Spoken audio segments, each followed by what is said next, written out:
जय श्री महाकाल दोस्तों, welcome back to my channel Arun घुमक्कड़।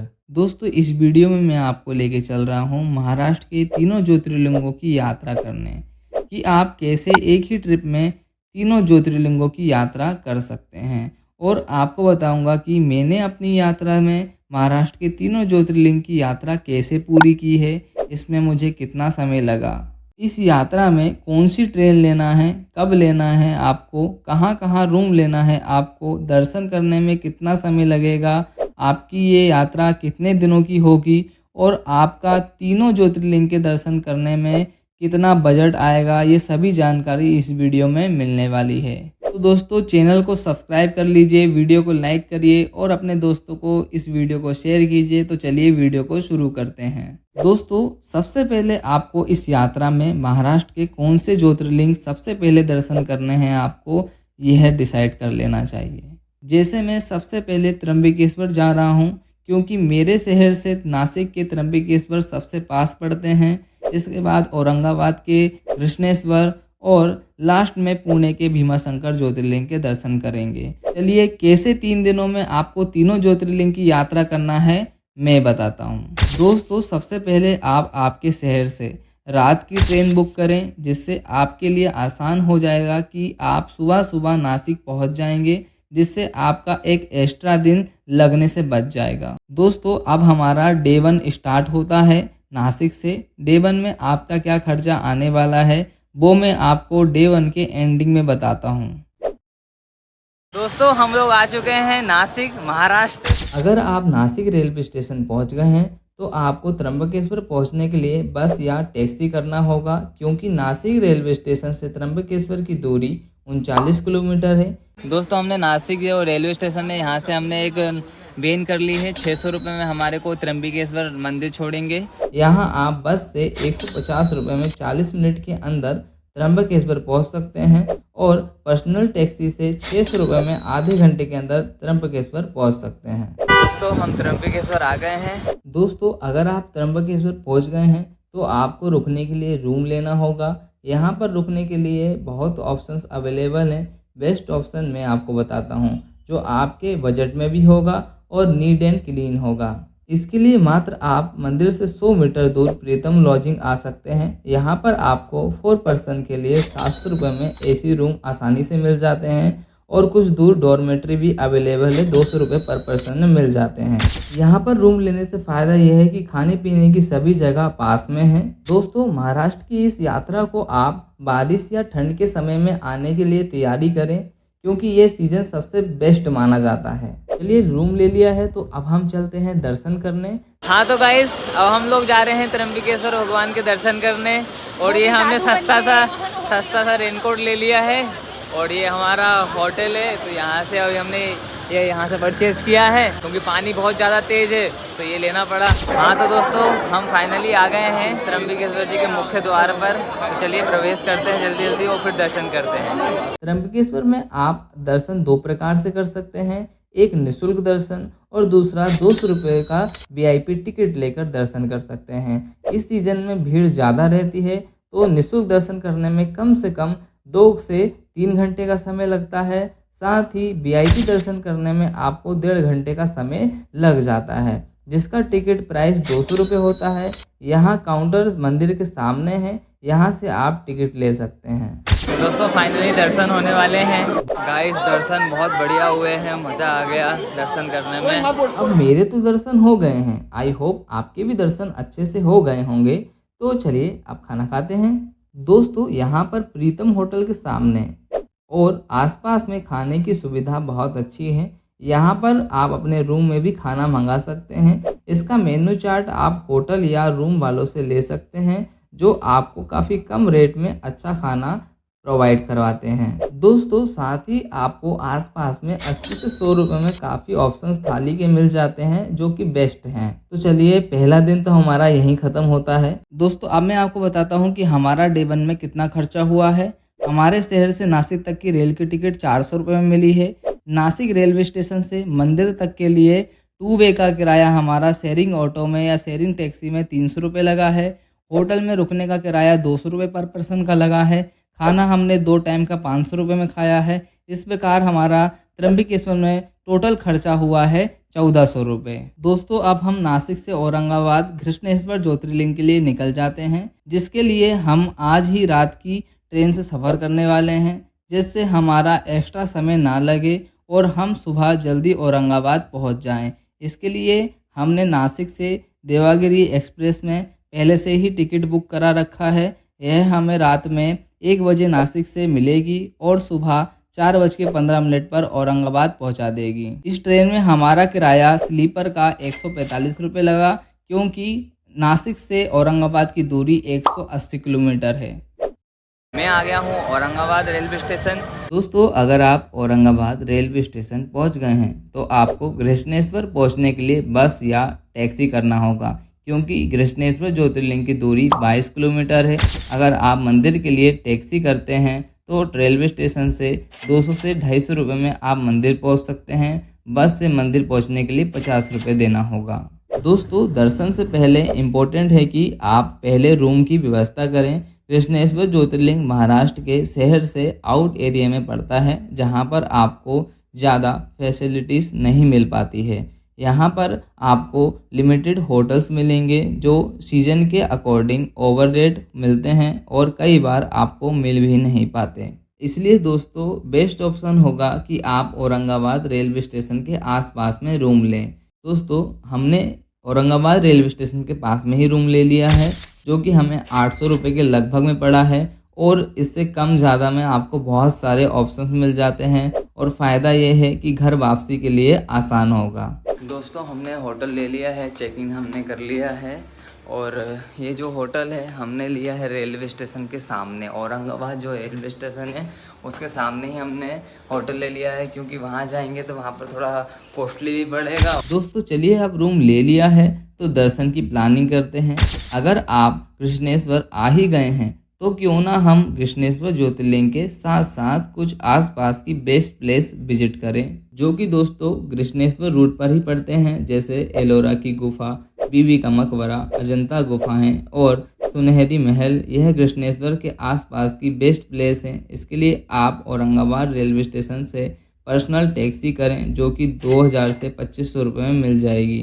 Taxi आपको ये सभी जगह घुमाएगी, जिसमें सबसे पहले आप घृष्णेश्वर जी के दर्शन करें। दोस्तों घृष्णेश्वर ज्योतिर्लिंग हम आ गए हैं। दोस्तों ये है मेन गेट, यहाँ से चल रहे हैं अपन को अंदर। घृष्णेश्वर ज्योतिर्लिंग में आपको निःशुल्क दर्शन करना होता है। यहाँ पर VIP नहीं चलता है और यहाँ पर ज़्यादा भीड़ भी नहीं होती है। किसी विशेष समय पर हो सकता है कि भीड़ मिले। निःशुल्क दर्शन या जनरल दर्शन आपको 1 से 1.5 घंटे में हो जाते हैं। वह भी बहुत आसानी से। घृष्णेश्वर जी के दर्शन करते समय आप मोबाइल अंदर नहीं लेके जा सकते, इसलिए आपको मोबाइल यहाँ पर पास में ही 5 रुपये में जमा करना होता है। फिर आप दर्शन करें। मंदिर में सुबह 5 बजे से रात 8 बजे तक आप दर्शन करने जा सकते हैं। दोस्तों दर्शन हो गए हैं बहुत बढ़िया तरीके से और गर्भगृह में दर्शन करे हैं। इन हाथों से मैंने शिवलिंग को मतलब स्पर्श किया है। बहुत अच्छा एक्सपीरियंस रहा है, मज़ा आ गया। हाँ 1.5 के लगभग घंटे लगे हमारे को। 1.5 घंटे में हमारा क्या है, हमारे को दर्शन बहुत अच्छे से हो गए हैं। चलिए दोस्तों दर्शन तो बहुत आसानी से हो गए हैं और मेरी 10 ज्योतिर्लिंग यात्राओं में सबसे कम भीड़ मुझे घृष्णेश्वर ज्योतिर्लिंग में देखने को मिली है, जो कि आपके लिए अच्छी बात है। दर्शन करने के बाद आप आसपास में खाना खा सकते हैं। जैसा कि पहले ही बताया मैंने आपको कि यहाँ पर ऑप्शंस आपको लिमिटेड मिलेंगे। चलिए अभी आसपास घूमते हैं। घृष्णेश्वर ज्योतिर्लिंग के दर्शन करने के बाद आप वर्ल्ड हेरिटेज प्लेस में शामिल होने वाले प्लेस एलोरा केव्स आइए। चलिए यहीं दूसरी ओर सोनेरी महल, जो कि महाराष्ट्र की सतमाला पर्वत श्रृंखला में स्थित है, जो बहुत ही सुंदर जगह है और आपको पहाड़ पसंद है तो आपके लिए बेस्ट प्लेस है। इसके बाद और भी जगह है घूमने के लिए, जैसे अजंता की गुफाएं, बीबी का मकबरा आदि जगह भी आप साथ में घूम सकते हैं। दोस्तों अब मैं आपको बताता हूं कि डे 2 में हमारा कितना खर्चा हुआ है। तो रात में नासिक से हम औरंगाबाद आते हैं ट्रेन से, तो इसके हमने 145 रुपये दिए। इसके बाद हमने औरंगाबाद रेलवे स्टेशन के पास में हमने होटल लिया और 1 पर्सन का वहाँ पर हमें 200 रुपये चार्ज देना पड़ा। और साथ में रेलवे स्टेशन के पास से हमने एक टैक्सी करी, जो कि हमें घृष्णेश्वर के दर्शन के साथ साथ आसपास के कुछ टूरिस्ट प्लेस कवर कराती है, जो कि 2200 की पड़ी और 1 पर्सन का हमें वहाँ पर 550 रुपये देना पड़ा। ठीक है, और हमने 2 टाइम खाना खाया जिसका खर्चा हमें 500 रुपये देना पड़ा। तो टोटल मिलाकर हमारा 1395 रुपये का लगभग खर्चा आता है औरंगाबाद में। दोस्तों अब हम आज रात में ही औरंगाबाद से पुणे भीमाशंकर ज्योतिर्लिंग के लिए निकल जाते हैं, जिसके लिए हमने पुणे एक्सप्रेस ट्रेन में हमारा टिकट कराया है, जो कि रात के 8:25 को औरंगाबाद से चलती है और सुबह 5:15 पर पुणे पहुंचाएगी। इसमें हमारा स्लीपर का टिकट का किराया 265 रुपये लगता है और इसकी दूरी 238 किलोमीटर होती है। गुड मॉर्निंग दोस्तों, हम आ गए हैं पुणे जंक्शन। यहाँ से अभी हमें जाना है लगभग 95-100 किलोमीटर। तो उसके लिए हम बस या फिर ऑटो या टैक्सी वगैरह लेंगे। तो अभी आप उसके बारे में मैं आपको बताता हूँ, डिटेल देता हूँ। आप पुणे रेलवे स्टेशन से पुणे बस स्टैंड आ जाइए, जो कि 5 किलोमीटर दूर है, जो ऑटो आपको 100 रुपये में छोड़ देगा। दोस्तों पहुंच गए हैं हम माकड़वाड़ी बस स्टैंड। यहाँ से बस या फिर यहाँ पर बहुत सारी गाड़ियाँ वगैरह हैं, जैसे कि कार वगैरह, उनमें से कोई से बात करते हैं। दोस्तों यहाँ से गवर्नमेंट बस या प्राइवेट टैक्सी दोनों कर सकते हैं भीमाशंकर के लिए। अगर आप बस से भीमाशंकर जाते हैं तो आपको 475 रुपये के लगभग गवर्नमेंट बस में किराया देना होगा, वन साइड का, जो आपको भीमाशंकर पहुंचा देगी। और अगर हमारे तरह 4 से 5 लोग आते हैं तो बस स्टैंड से प्राइवेट टैक्सी करें, जो कि आपसे दोनों साइड का किराया 2800 रुपये के लगभग लेती है, जो आपको आपके कंफर्टेबल टाइम से भीमाशंकर पहुंचाएगी और जाते समय जो ब्यूटीफुल नज़ारे हैं वो आपको कैप्चर भी करवाएगी और रिटर्न में रेलवे स्टेशन छोड़ देगी। दोस्तों अभी जो हमने गाड़ी करी है ये हमारे को यहाँ से भीमाशंकर लेके जाएगी और वहाँ पर सारा जो भी हम ना घूमना फिरना और दर्शन करने का जो भी टाइमिंग रहेगा वो कवर करके फिर हम दोबारा हमारे को ये गाड़ी छोड़ेगी भी। अब मैं बात करता हूँ आपको कि भाई यहाँ पर अगर 4 व्हीलर लेना चाहते हैं, बुक करना चाहते हैं, तो आपको बहुत सावधानी से बुक करना पड़ेगा। क्योंकि यहाँ पर लोग बहुत ज़्यादा स्कैम करते हैं लोगों के साथ। लोगों को बहुत ज़्यादा ना पैसा बोलते हैं कि भाई ऐसा है ना, 3500-3600 रुपये वो आपसे बोलेंगे। उन लोगों की पहले से यहाँ पर क्या है ना काफ़ी अच्छी पकड़ होती है, तो वो लोगों को दूसरे लोगों को यहाँ पर क्या है जमने नहीं देते हैं। तो आप लोग आइट साइड घूम कर, अगर आप एक ही जगह खड़े हो जाओगे ना तो वो आपको घेर के खड़े रहेंगे, आपको ना कोई और दूसरा ऑप्शन नहीं मिलेगा। मगर आप अगर क्या है आसपास घूम फिर के 2-4 लोगों से बात करेंगे तो आपको बहुत सारे ऑप्शंस मिल सकते हैं, जैसा कि हमने किया। भीमाशंकर ज्योतिर्लिंग आप पुणे से 3 से 4 घंटे में पहुंच जाते हैं। टैक्सी बस दोनों ही आपको मंदिर से 1 किलोमीटर दूर छोड़ेगी पार्किंग में, जहां से आपको पैदल या लोकल वाहन से मंदिर पहुंचना होता है। दोस्तों गाड़ी पार्क कर दी है, अब ज़रा चेंजिंग वेंजिंग के लिए कुछ रूम वूम की व्यवस्था करते हैं, क्योंकि हम लोग तो डायरेक्टली मंदिर आए हैं। यहाँ पर नहाने धोने की व्यवस्था करते हैं और फिर चलते हैं दर्शन करने के लिए। अब अगर आप भीमाशंकर पहुँच गए हैं तो आपको रुकने के लिए रूम लेना होगा। भीमाशंकर में होटल या रूम लिमिटेड होते हैं। ट्रस्ट की धर्मशाला मोस्टली टाइम फुल होती है। धर्मशाला में रूम के लिए यात्रा से 1 से 2 माह पहले बुकिंग करनी होता है। दोस्तों भीमाशंकर ज्योतिर्लिंग आने वाले मोस्टली लोग पुणे में ही रूम लेते हैं और अर्ली मॉर्निंग भीमाशंकर के लिए निकल जाते हैं, ताकि शाम तक वह दर्शन करके रिटर्न पुणे पहुंच जाए। और हमने तो हमारी ट्रेन पुणे से रात 10 बजे की रिटर्न की है, जिससे हमें रूम ना लेना पड़े। दोस्तों भीमाशंकर पहुंचने के बाद अगर आपने रूम नहीं लिया है तो आप गवर्नमेंट का कॉम्प्लेक्स भी नहाने के लिए यूज़ कर सकते हैं, जो कि नीट एंड क्लीन होता है। यहाँ पर आपको पर पर्सन का 50 रुपये नहाने के लिए देना होता है और सामान भी आप रख सकते हैं। 30 रुपये पर बैग पर आपको पैसा देना होता है। इसके बाद आप दर्शन के लिए भीमाशंकर की ओर चलते हैं। भीमाशंकर समतल जगह से थोड़े नीचे पड़ते हैं, जहाँ पर आपको 400 से 500 मीटर पैदल चलना होता है।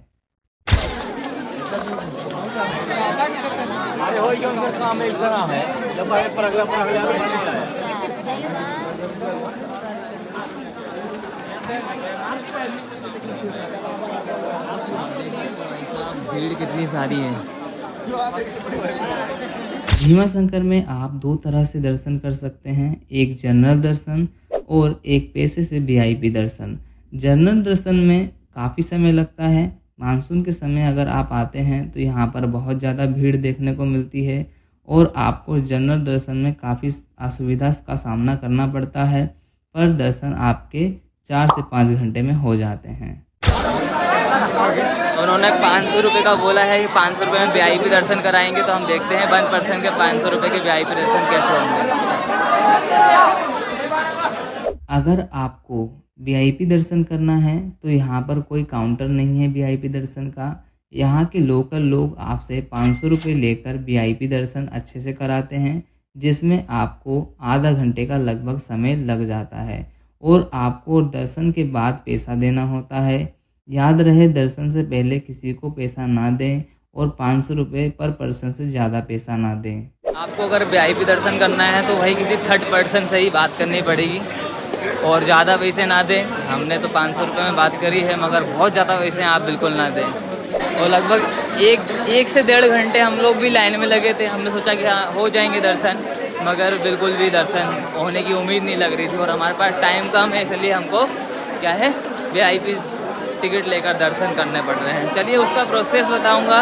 उन्होंने ये बोला है कि भाई पहले पैसे नहीं लेंगे, पहले आप दर्शन कर लीजिए, इसके बाद आपसे पैसे ली जाएंगे, तो मतलब सिक्योरिटी है। दोस्तों, दर्शन बहुत बढ़िया तरीके से हो गए हैं भाई साहब, दर्शन हो गए हैं और वो भी गर्भगृह से। अब खाने पीने की बात की जाए तो आपको यहाँ पर छोटे बड़े ढाबे देखने को मिलते हैं, जहाँ से आप कम कॉस्ट में खाना खा सकते हैं। 200 से 250 रुपये 1 पर्सन का खाना हो जाता है और इन्जॉय करने के लिए काफ़ी सारी चीज़ें यहाँ पर उपलब्ध हैं। दोस्तों, अब मैं आपको बताता हूँ कि हमारा डे 3 में कितना खर्चा आया है 1 पर्सन का। औरंगाबाद से हम पुणे रेलवे स्टेशन आते हैं तो 265 रुपये का हमने टिकट लिया। रेलवे स्टेशन से हम बस स्टैंड आते हैं ऑटो से तो 20 रुपये हमने दिया। बस स्टैंड से भीमा शंकर दोनों तरफ का किराया 2800 रुपये में हमने टैक्सी किया, जो कि 1 पर्सन का खर्चा उसमें 700 रुपये आता है। कॉम्प्लेक्स में नहाने के लिए हमने 50 रुपये दिए। VIP दर्शन 500 रुपये का टिकट है, जो कि ऑप्शनल है, अगर आपको ज़रूरत है तो आप ले सकते हैं। दोनों टाइम का हमने जो खाना खाया है वो 500 रुपये का है। कुल मिलाकर हमारा भीमा शंकर में जो खर्च आता है 2035 रुपये का आता है। दोस्तों, आज हमारे 3 दिनों में तीनों ज्योतिर्लिंग के दर्शन पूरे हो गए हैं और हम आज रात की ट्रेन से अपने शहर के लिए निकल जाएंगे। दोस्तों, आप जानते हैं कि हमारा महाराष्ट्र के तीनों ज्योतिर्लिंग में कितना खर्चा हुआ। हम जाते हैं त्र्यंबकेश्वर तो वहाँ पर हमारा 1400 रुपये खर्चा होता है। कृष्णेश्वर में 1395 रुपये का खर्चा आता है और भीमा शंकर में हमारा आता है 2035 रुपये का खर्चा आता है। हमारा कुल खर्चा 4800 रुपये आता है। दोस्तों, आप महाराष्ट्र के तीनों ज्योतिर्लिंग के दर्शन 5000 से कम रुपए में भी दर्शन कर सकते हैं। दोस्तों, अगर वीडियो पसंद आई हो तो वीडियो को लाइक करें, चैनल को सब्सक्राइब करें। मिलते हैं आपसे कुछ इसी प्रकार की वीडियो में, जब तक के लिए जय श्री महाकाल।